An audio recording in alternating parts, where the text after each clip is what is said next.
Snapchat е мобилно приложение, чрез което хората могат да изпращат снимки и видеа на своите приятели.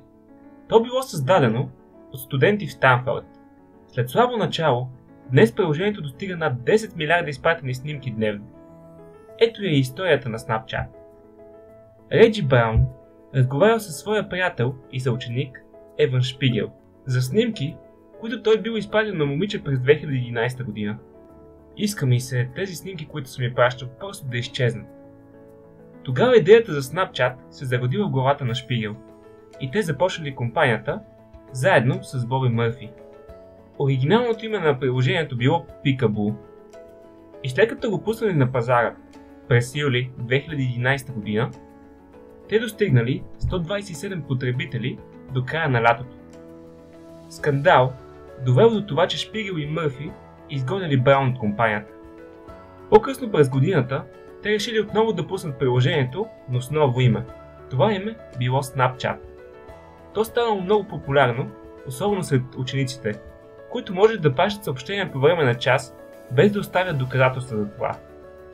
Това изключително много помогнало за растежа на приложението.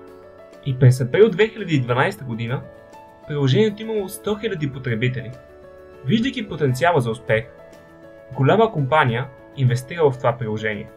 Веднага след това Шпигел прекъснал своето обучение, въпреки че му оставали едва няколко седмици до неговото завършване. В края на 2012 година се появили и видеоснаповете, и с този ход Мърфи и Шпигел надделели в борбата за популярност, която водили с подобно приложение на Facebook, наречено Polk. С залеза на Polk, Snapchat станал още по-популярен.